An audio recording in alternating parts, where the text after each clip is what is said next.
Hello, my name is Roger Cressey. I'm with Mountain View Ventures, and it is a pleasure to be here today with Amy Gilliland, who is the Executive Vice President and President of GDIT. Hi, Roger. Good to see you. Nice to have you here. How are you today? I am great. Fantastic. Yeah. Well, we've got a lot to talk about. There's not a dull time in the National Capital Region. Never a dull moment, Roger. No. That's the way we like it. Let's kick it right off. Let's kind of start by taking a step back, state of the world. So what we've seen with the administration is disruption, a reimagining of how they envision industry working with the government. So just from that state of the world perspective, how is GDIT approaching this new reality? Yeah. You know, it's interesting. What we hear continually from this administration is a focus on reducing the deficit and the debt and curbing government spending to the extent possible. And I think all of us as taxpayers can get behind that. Yeah. And so what does that mean for a systems integrator like GDIT?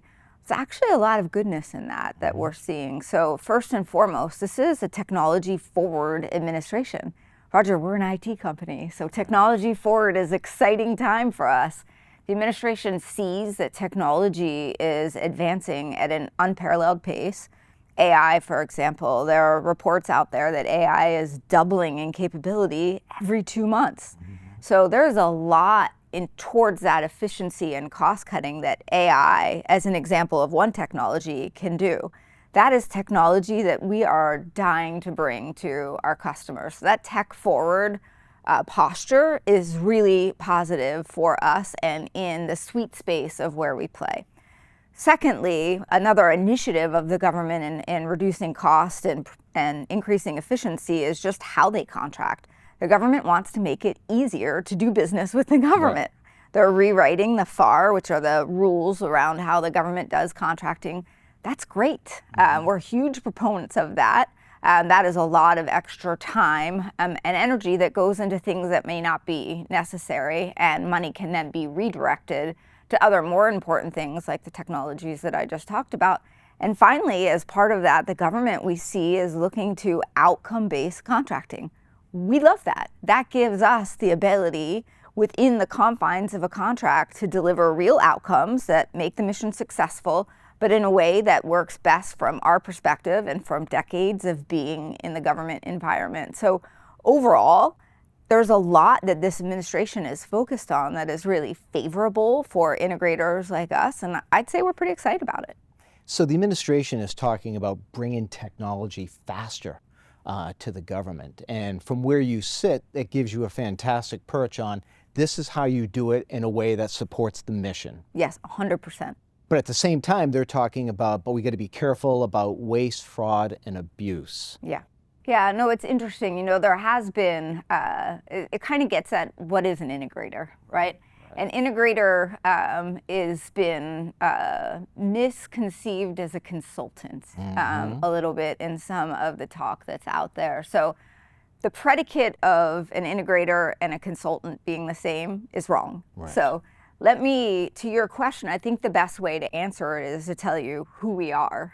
So we are not consultants. We actually are, across our portfolio, delivering mission solutions that underpin the success of the national security and government services community across our government. And that means that we're not consultants, we're carpenters. And actually, I love that, by the way. Yeah. You're building for the government. Yes. You're building. Yeah, and when you think about a carpenter, carpenters are actually quite elegant in their work, right? They're really imaginative and creative, and they figure out how to make something work in an environment it's in. And that is exactly what an integrator does. So for us, it is coming into an environment and figuring out how to knit together multiple commercial solutions and then put them into the environment and make them work. It's not one technology provider that can do that. Only an integrator, which by the way have been in the government environment for decades and understands how it works, can do that. Our workforce is particularly poised to do that. So we have 17,000 security clearances, 30% of our workforce is veterans. And so for us, we are continuing to focus on how we can deploy that expertise partnered with the best technology that's out there and bring that into the government environment, particularly in mission technology solutions, because we see what you asked about the state of the world. The world is a pretty scary place right now. The mission is evolving in real time. So how can we bring solutions, repeatable, proven solutions that the government can rely upon to help with those evolving mission needs? So part of the challenge that you've addressed is helping to create awareness and educate on this is who GDIT is. Yes. But as important, this is who we're not. Yeah. And what we do is very central to how the government achieves its objectives. That's 100% right. Yeah, the government has made a decision that they will do what the government does best and they'll outsource otherwise. And so we have for decades been learning, sitting alongside the government, the military, national security, intelligence professionals within the government and helping them achieve their missions and showing them where technology is going and understanding it's part of the value we bring, understanding how we can mesh the evolving mission requirements with the evolving technology capabilities. And it's not just one technology, it's many technologies that need to come together. And that's our special sauce. So integration, I think sometimes people don't understand integration. Can you talk a little bit about what GDIT does from an integration perspective a little bit more? I'd offer you a couple of examples. One, for instance, we run a intelligence sharing network for the military, and this is how intelligence gets shared with our allies.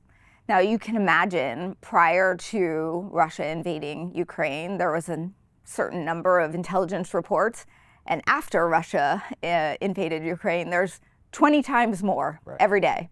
And so what we were able to do on the fly, understanding that environment, is to build AI in. And AI helps make sure that the right intelligence gets to the right partners at the right time. And you can imagine not everyone gets access to the same intelligence. That can change daily, weekly, monthly about what kinds of accesses they have. And so we needed to help our employees who are serving on the front lines of that do that as efficiently and quickly as possible. And here's an example of understanding the environment, having been on this contract for a very long time and delivering it quickly for the customer. And then, I'd offer one thing just from my recent travels. We deliver for CENTCOM all of their infrastructure. This is a contract we won. We stood it up about a year ago, so I went in to check in with the customer and see how we're doing. But we bid our technology investments, which are digital accelerators. A number of them are Zero Trust, our artificial intelligence operations, one of our hybrid cloud, so a whole bunch of things. And we are building those accelerators into the CENTCOM environment to help CENTCOM have better outcomes more quickly. And within the first year, the customer is ecstatic. So I think that is a great illustrative example of how we take the current environment, drive technology in it. Our solutions involve a number of commercial best of product, best of breed offerings.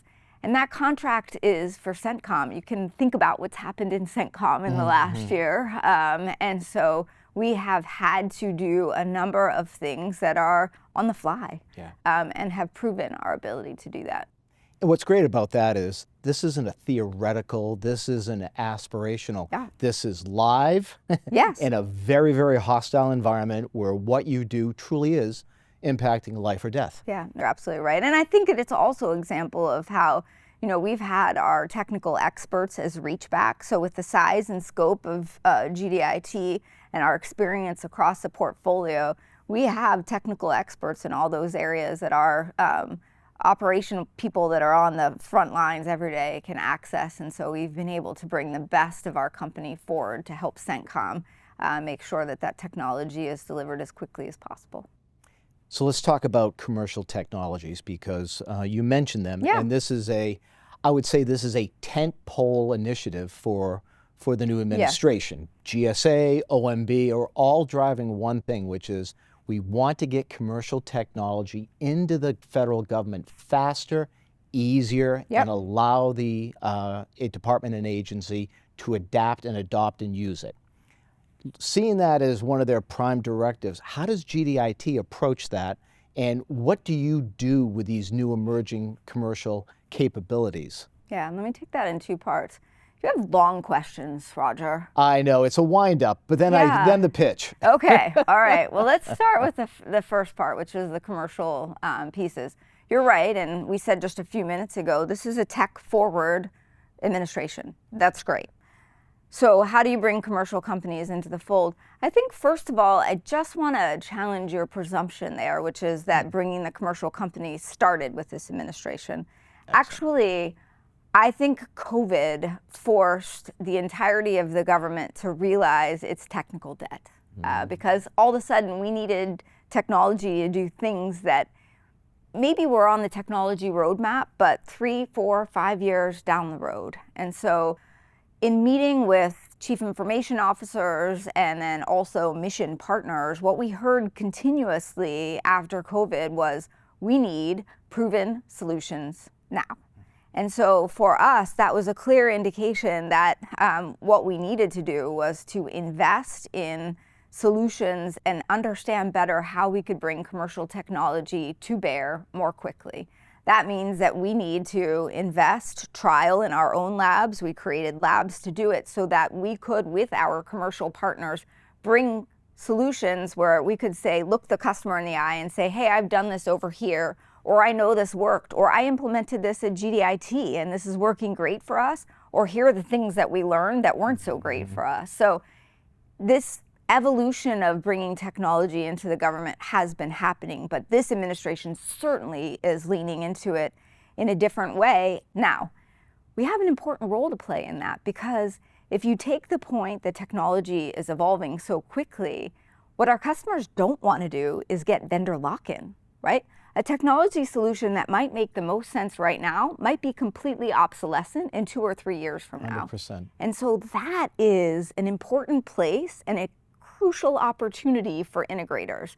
And look, we're aligned with our customers, because the risk we take on is, hey, I know what your environment is. I know how these technologies work. I've proven them here, here, and here, this solution. I'm going to bring this into your environment, and it's going to work for you, and it's going to deliver what you need. And oh, by the way, I'm going to keep looking to the future, because it's my job to understand what technologies are coming so that I can continue to give you a roadmap that says, okay, here we are today, and 3 years from now, this is what I see next, and 4 years from now, this is what I see next, and to continue to evolve those offerings.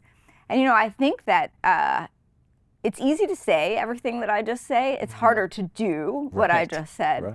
And so part of that comes with the second part of your question, which is, all right, like, how are you thinking about emerging technologies, and how do you make sure you have what you need for that technology roadmap that you just described, and being able to make sure that that continues to your programs?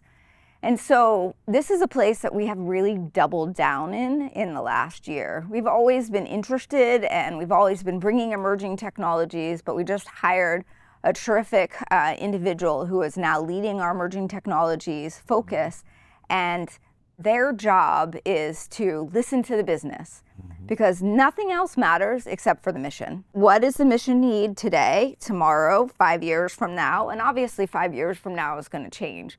That guides the conversations that we have with emerging tech partners and where we're going. And so the linkage between our program managers who are serving our customers every day and our technologists who are bidding technology and our emerging technology professionals, that linkage needs to be strong so that we make sure we're feeding them what they need and what's responsive to the customers. And I would say I'm really excited. And so on the illustrative part, one of the things, for instance, that has started to emerge everywhere, I feel like I read it in the news every day, is agentic AI. Right. Well, here's an example of a technology that has blossomed since October. And we have, through our emerging technology knowledge and partnerships, been able to develop a solution that we are ready to deploy as the government looks to maybe consolidate help desks. Like, could we have a consolidated help desk, or at least shared help desks, where we can take huge amounts of people and drive down costs out of answering those calls? How can technology help with that? And so we feel like, okay, maybe this is working pretty well. Yeah. We had the technology, we've built a solution or a couple of solutions that work, and we are ready to help GSA and others, as you alluded to, consolidate that kind of a solution and deliver it to the federal government. So exciting times. For sure. So I'm going to give you a short question now. Oh, I didn't know you were capable of that, Roger. I'm mixing it up like any good pitcher, fastball, changeup, curve. So I'm ready. talk about the investments you're making internally on technology. Yeah. Some real exciting things Yeah. that you've been up to the past couple of years. You know, I love this question, and forgive me if I'm going to take a step back for a moment, because there is sort of a trope out there that defense companies just harvest, you know, what comes to them, and they're not really investing in the business. It's just so far from the truth. And so I want to start with the broader general dynamics. So we're part of this corporation, $50 billion corporation, founded in 1952, was the first to bring nuclear submarines to bear with the Nautilus, has invested in deep space exploration, created like the best-in-class nuclear submarines, tanks, incredible technology that has really pushed the envelope of what warfighters need when warfighters need it. So it's such an iconic and inspirational corporation to be a part of. And just as an example, over the last decade, this corporation has invested $12 billion in evolving manufacturing, research and development, and tech hubs. So there is a lot of investment. And yes, to your question, we're a part of that at GDIT. And so we've made a number of investments. First, our portfolio of technology offerings, which we call digital accelerators, really focused on requirements. Going back to the mission, these weren't our ideas. These were what the mission was telling us they needed in places like artificial intelligence, cyber, also in software development, et cetera. So the whole expanse there. So we invested in those solutions. We're also investing in testing those solutions because, again, I highlighted that the government wanted proven solutions. So we've built out labs as a part of that. We have built out tech hubs. So in Louisiana, that's a huge tech hub for us.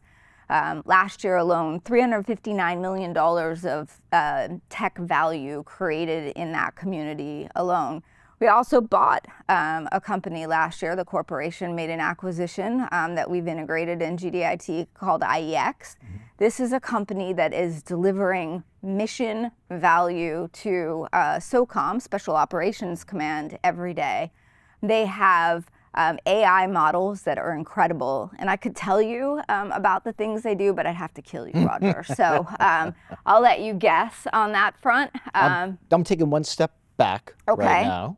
But yeah, you should be afraid. But at any rate, those are illustrative of things that we have done. And now in 2025, we're continuing in those R&D investments because those are important in our accelerators and even expanding our accelerator portfolio offering. But we are also continuing to look at labs where we need them. We have a new mission partner lab that we're opening in Patriot Ridge, really excited about that. So I think the final thing we've done is that we've realized that we need to figure out how to accelerate the development of those solutions into our current work. So we've changed our operating model a little bit with centers of excellence around the areas that the customer says it needs most: artificial intelligence, software modernization and development, and cyber, and made it even easier for our technologists to get our solutions and our repeatable, proven commercial offerings into the hands of our customers today. I think what's really important for people to understand is you are bringing innovation to the client now. Yes. This isn't something that was theoretical or No. aspirational. It's happening on a daily basis through your own internal investment. Yes. But then what you're doing in conjunction with what the client needs from a mission perspective. 100% yes. And I would tell you that's what the customer expects of us. So when we think about cyber, we think about zero trust as foundational to how the government defends in this tremendously difficult world in cyberspace. You have had a great success on zero trust. Can you talk about that? Zero trust has been a mandate for government agencies for a number of years, but we're getting closer to that finish line now, and customers are realizing that they have to do this. And so we were investing in a zero trust solution over the last 3 to 4 years, and we've been evolving it.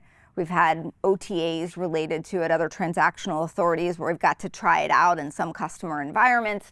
And in any event, there was a customer, one of the services, the Air Force, who's looking to deploy zero trust. And we were able, there was an existing solution that could have been the easy button for the customer, but our team was scrappy and persistent in saying to the customer, hey, like, I have a vehicle that I could bring this to you on also. And would you really give our solution a look? Because comprehensively, we think it is better than what you're looking at now. Give us a chance to show it.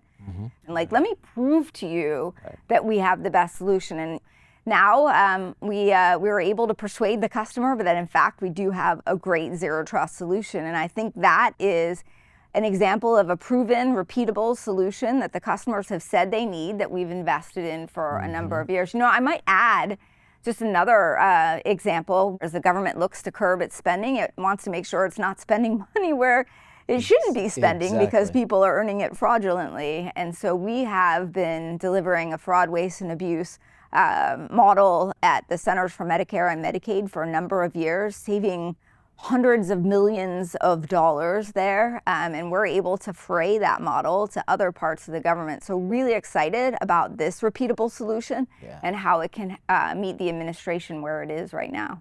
So that's a fantastic case study on how you're taking technology, your people and how they're trained, and providing the government client with savings as well as executing on the mission. Yeah, the only thing and I think the thing that really excites me about that is going back to what does an integrator do? We have been working on this project at Centers for Medicare and Medicaid for many years, and that fraud, waste, and abuse tool was built by our operators with our technologists on that contract. So we saw a need in conjunction with our customer to go root this out, and we know the environment, and we have commercial capabilities that we can bring to bear, and we built this tool, and it's been very effective. And now we can pick this up and say, hey, elsewhere in government, where do they also have fraud, waste, and abuse requirements, and how can we apply it elsewhere? That's fantastic. So let's talk a little bit about workforce, because number one, it's incredibly important. A passion of mine. And number two, it's something that you truly care about. Desperately. What you say, how you act, how you lead GDIT. Yeah. Workforce is almost job one in some respects. Talk about how you're talking to your workforce in this environment and the skills that they need and what you're looking for from the workforce, both in terms of what the administration wants now, but where it's going to go and where you want it to go. This is what I say to the workforce. The skills that we have today are not the skills we're going to need tomorrow. And we have a responsibility as an integrator to make sure that we have the right skills to deliver the technologies that the customer needs when they need it. And so that is a continuous project. This isn't something that we're going to do once. It's something that we have to drive into the culture of our company. I'm actually really excited. We have a phenomenal learning and development team. They pair beautifully with our chief technology organization to make sure that we are doing everything we can to give the workforce the skills it needs. This means you have to be continually curious and invested in your own career. And look, our employees are busy. They're busy serving the mission, so we have to make it easy for them also. I think there are a few things, Roger, as I think about the workforce that are really important in that regard. One, internal mobility. So I am a huge fan of having lots of different career experiences. Yes, that gives you different perspectives and you get to look at different challenges and figure out how you solve them. But for our technologists, it gives them a chance to apply technology in different ways. So I think that is huge. Then clearly we need to be focused on upskilling or reskilling. Those words, I don't love them because they sound so pejorative, because the skills that we have today matter. It's just that pretty good, pretty cool. I mean, we have incredible technologists. We just need to continue to evolve them. Like everything else in life, technology changes. And so we have doubled down on our certifications and training and really encouraging our employees to go after those. This is a place where our partnerships matter also. Our commercial partners, it's in their vested interest to make training of their products available, and that's another way our employees can learn. Right. So how can we leverage those partnerships to better understand commercial technologies, but also to continue to evolve the skills of our workforce? So those are really important parts of how we evolve the employees at GDIT, and something that we are super focused on. And again, I mentioned it before, but also continue to invest in the communities where we operate. So I mentioned Louisiana and sort of the tech hub that we've created there, collaborating with the universities and technical schools that are there so that the students coming out have the skills that match what our requirements are, also in St. Louis. And the final thing that I'll say is around artificial intelligence. So artificial intelligence it means that software development is going to happen 100, 200 times faster than it used to, because AI enables our employees to use that as an aid in developing code. And we know that that's going to continue to evolve. So we have made artificial intelligence, including some of the most popular large language models, available to all GDIT employees. We're like all in. Yeah. And my message to employees is that everybody, I don't care what your job is inside of GDIT, everybody needs to be naturally curious about AI and pushing the bounds of it, because I think that AI certainly is going to have we've been delivering it to customers for a long time. And again, the focus of AI is to help enable our people and empower our people to work on the things that they're really best at, and allow AI to do the things that they don't need to be spending their time on. So I think that our education and evolution in AI, of course you have to have all the right governance around it, because there's certainly risks, but huge opportunity there, and that's certainly going to be a part of how we continue to evolve at GDIT. Fantastic. I have two quick questions to wrap up. Okay. If you were in government right now, yes, what's the one thing you would tell industry? I would tell industry that this is our moment. You need to lean in to bringing the very best technology, and partnership is critical. Be open, be transparent, and bring a workforce that can help us get it done, and deliver. Deliver, deliver, deliver. This is the moment to execute well. We can't afford to screw this up. Last question. To all the small companies that have great technologies that want to help the government, to the hubs of innovation, whether it's the Valley, Austin, New England, the National Capital Region, what's your message to them? That we are a great partner. And we understand customers' environments, and that we are solely focused on bringing the best technology to our customers. So bring us ideas, but show us where they have applicability. So we get a lot of ideas, but they're not always completely thought through. So bring us great ideas and be ready to go, because we're ready to go. But we are a great partner, and we have tremendous relationships and a lot of experience. And you can serve the mission.